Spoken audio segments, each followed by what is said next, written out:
So it's time to take a trip to the wetlands, over to the garden where the land of the frogs are.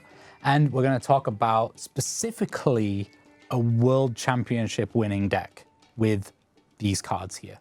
Subtoad, one of the trickiest, cheekiest frogs, toads, shall we say, in the entire game of Yu-Gi-Oh! Tell us about it, Marcello. Yeah, again, lot of destruction. What a set it was, and if a lot of players focused on the big boss, Judgment Dragon, which looks a lot more threatening than just a 100 attack monster, oh well, they were wrong, because this card was absolutely incredible. It's important to mention that back in the day, there were a little bit of a different rulings. There was priority, so essentially when you normal summon a card, you could still use the effect immediately before your opponent got a chance to respond to it, which made this card even better, because essentially it's not a once per turn. It was one of those few cards, honestly the only one I can think of with a similar effect back in the day that was not once per turn. So as long as you had any other monster next to it, your entire deck,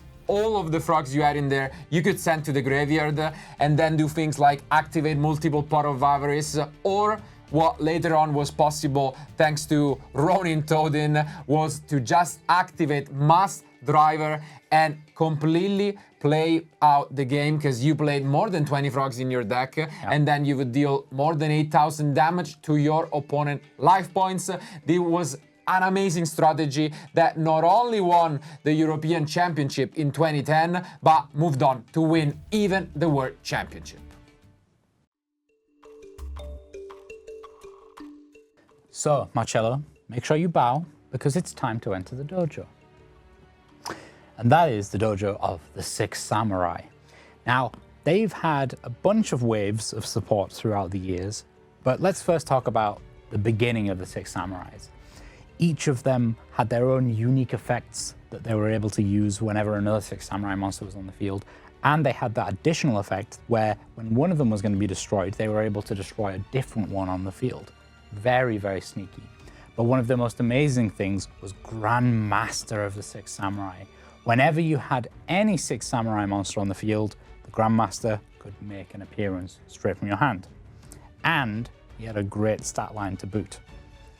And his effect to just constantly recover either himself or other Six Samurai monsters made him really powerful. And the boss monster at the time that was being used for Six Samurais was Great Shogun Shien. What a card. Stopped your opponent from playing multiple spell and trap effects in one turn. And yeah, huge, huge attack points. But we then saw an evolution. Absolutely, because we also entered the realm of Bushido.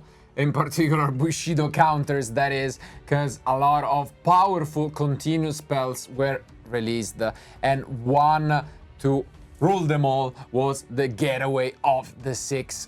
What a card this was. Honestly, it did everything the deck needed, and although it did take some time for it to see action, because the deck still didn't have every single piece it needed, this turned out to be a powerhouse once Kizan got released, because the deck got a very consistent way of just summoning more than a single Six Samurai per turn, which is what makes Getaway able to then use the reinforcement of the army kind of effect, searching your deck and then summoning more and more monsters into the field.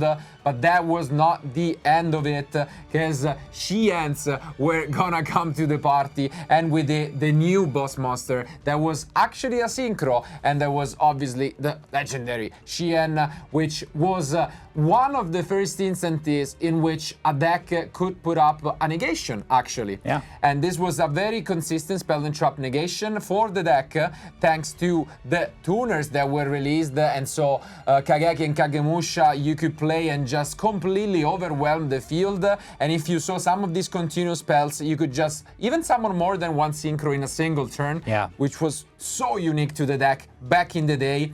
But well, as you've mentioned, this deck just doesn't stop evolving over time, and I think all of you guys should just keep this in mind and keep looking at your Six Samurai cards, maybe having that dust over them. You'll need them.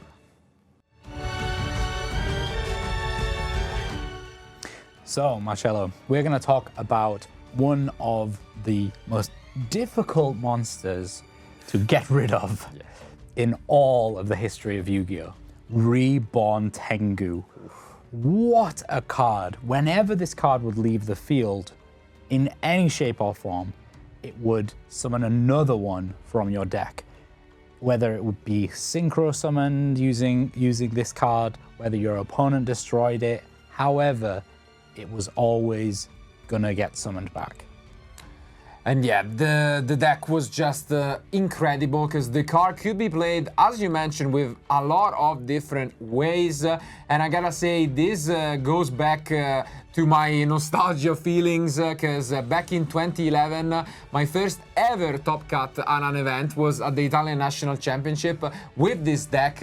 But while back in the day I was only, scratching the surface of Top Cut, there was a player in the name of Billy Break, you might have heard of him, who was actually writing the history of the game because he is considered the creator of what is the Tengu plant deck that was relying once again on our friend Dandelion, but synchros. Most importantly, with cards such as Glow Up Bulb and Spore, you would be able to just use Reborn Tengu, use your plant tuners, and just put up so many different synchros and so many different cards in the same turn, which allowed Billy Break to actually become the first ever back-to-back YCS champion, which was an incredible future. But again, the card just wrote history for the game, and eventually Reborn Tengu would become one of the most popular, even Time Wizard events that you can play at all of our events.